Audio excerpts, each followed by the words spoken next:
G'day everyone, we're going to do something a little bit different today. We are going to use the Austroads Guide to Temporary Traffic Management Part 8 to assess some detours that have been set up in Perth over the last year or two for cyclists.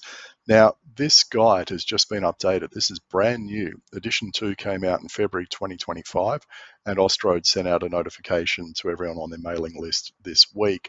So this is probably so new, a lot of people in the industry don't know about it. You might be the first place everyone hears about it. Now, buried within this document, up the back, there is this site condition rating form, a compliance inspection. Now, what I've done is I've had a crack at rating, I think 7 projects, which we've seen since 2024. And you can see this is pretty basic. You know, for every single item that needs to be audited, you work out how many defects there are, and then you total them up. So the Borloo Bridge, for instance, I went through all these things, you know, missing signs, signs not visible, you know, vehicles parked in the lane, etc., and it's scored 0. So the result here overall was 0, which gives it an audit site condition rating of high, which means fantastic site, well done. If anyone wants to nitpick this and thinks they saw some wrong stuff from time to time, well, just say so in the comments. But let's move on. So at the moment, down at East Perth train station, there's a detour in place. And I went through that. I've recently done a video, and I found there was one missing sign over near the railway station when I went through. So that gets 6 points deducted, gives us again a high score. And yeah, I thought that was a pretty good detour because, you know, the signs are on the correct side, they're not too low, they're upright, you know, the spacing's pretty good, they're visible, you know, the signs are all correct in terms of having pedestrian and cyclist logos on them. So this one, East Perth PSP, really good result. Just need to fix that one sign up. Now over in Shenton Park, they've been building a safe active street for the last 6 months, and I rode through there a little while ago, and I was able to ride from the Kings Park side into the work site because there was no signage up at where is it, Roberts Road. So I would have reckoned there was at least 2 signs missing there, minimum of 2. So you know, that's 12 points in total. Now there is a second page, which I didn't do for the others because they scored 0. But for this one, inadequate provision for cyclists, and this is worth 10 points. Now I said that was the case because there was no detour set up around the work site whatsoever. We could have been detoured down parallel streets. We could have been detoured on the footpath next to the work, but there was absolutely 0 provision for cyclists. So look, in that case, they still scored 22, you know, which is acceptable, except, you know, you might nitpick this and say, well, what if there was an adequate provision in both directions? So that would double that. That would take us up to a score of 32, which would need improvement. Right, let's move on to Claremont Railway Station. So this was just a one-day close down on a Saturday, and there was just one missing sign. Well, you might actually argue there was more than one missing sign because you know, when we were detoured around the back of the art gallery and cafe, maybe there should have been a few signs there. So maybe there are actually 3 missing signs. That would give a score of 18. And yeah, I've said inadequate provision for cyclists because, yeah, it's a PSP. They're shutting it down. They had good provision for pedestrians, people going in and out of the train station. That was all good. But they completely forgot about cyclists. You know, it still gives them an acceptable rating. You know, that wasn't the end of the world just having to, you know, turn around and go back a little bit. But it just shows how a form like this can pick stuff up like that. Now, Subiaco PSP was closed on the same day, and they would the railway guys were doing some trimming and stuff like that, I think. So look, I'm just kind of guessing here what the issues were. The main one was there was a worksite vehicle parked in the detour. So I'm calling this unsafe parking of plant and equipment. That's worth 20 points. They did fix it because I asked them to move it. They moved it straight away. There were a number of signs that weren't visible due to parked cars, etc. So there's a few points there. Signs on the wrong side. I'm not exactly sure what this means, but you know, I think signs should be on the left since that's the side of the road we drive on, not over on the right. But I think it's better to actually have them on both sides of the road so they stand out.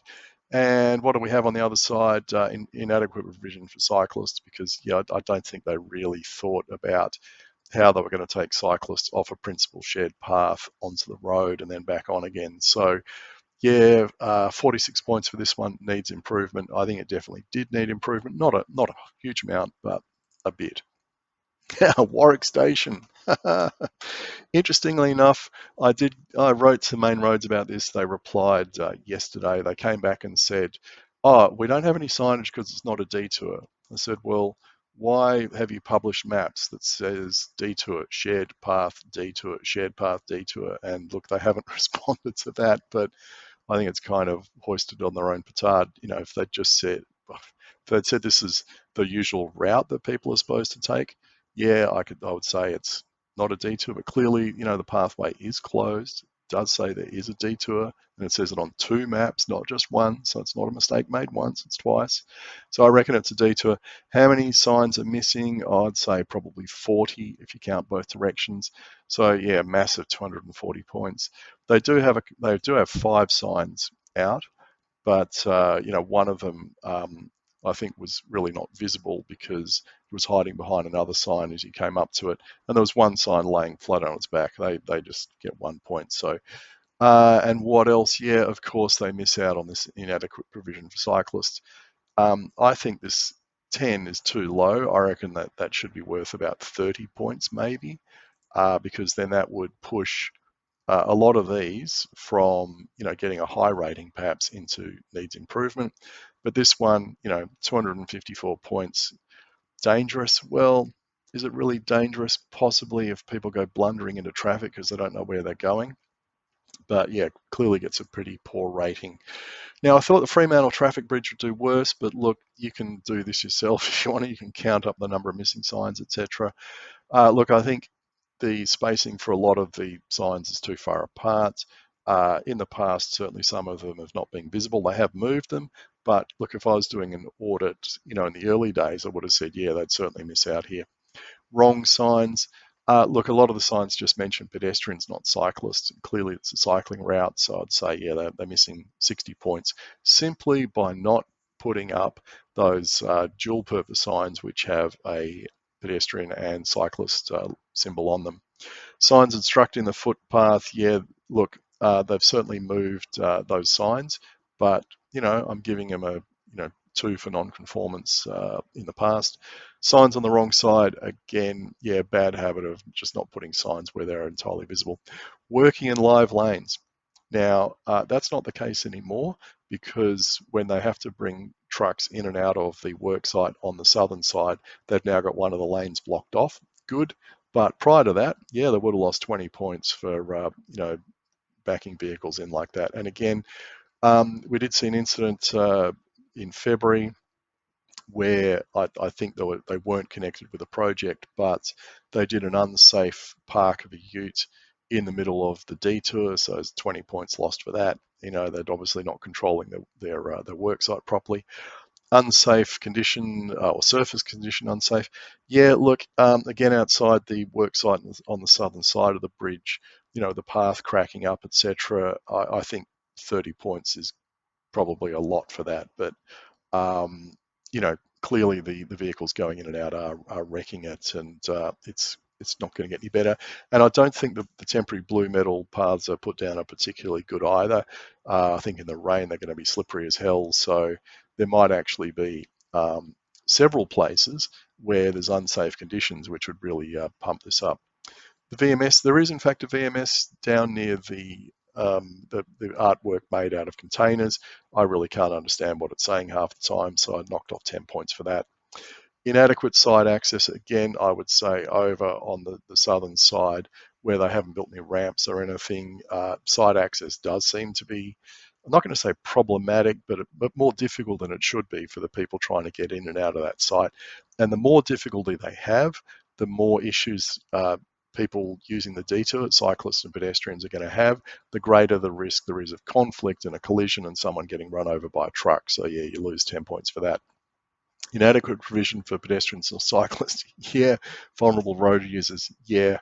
I don't really think they've thought the detours through, particularly with the narrow paths, not fixing the bus shelters, all that kind of stuff. So yeah, 203 points puts them way up into the dangerous category. So yeah, I think this is just a really interesting form that they've put out. I don't think they intend for cyclists to use it to rate how people are doing their temporary traffic management plans, but heck, we can, and we can provide feedback to main roads like this using a standardized form, which obviously main road staff have had input to. Look, I don't know if Chris or Patsy or Rosie or Peter, or if any of them work for main. Oh, here we go, main roads.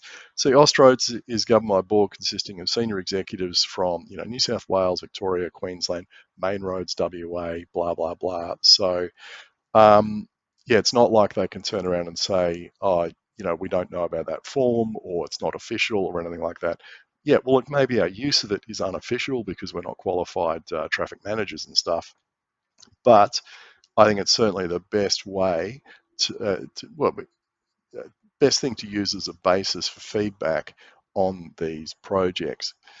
Anyway, there you have it. If you're interested in reading the whole thing, well, I don't know, it's 100 pages or something, but it's very interesting on how traffic managers are being trained these days, what courses they need to do, what units they need to do, how much uh, instruction they need to do, how much live time on the ground they need to spend before they can advance and all that kind of thing. It's really quite comprehensive. But what I don't get is why Austroads is doing great work pumping out this kind of stuff, and yet we have projects where they're scoring extremely badly. So there's this massive disconnect between the theory that Austroads is putting out and what we're experiencing on the ground. And as we can see with these projects, score of 0, fantastic. Score of 6, really good. Score of 22, well, that's not too bad. Score of 16, yeah, we can live with that. Score of 46, that's getting, not too good. 254, complete disaster. That's just awful. 203, really need to go back to the drawing board and think again about that. So why the variation between a project scoring 203 and one scoring 0 when they're both building bridges? Anyway, that'll do for today. And I'll put a link up to this summary in the description.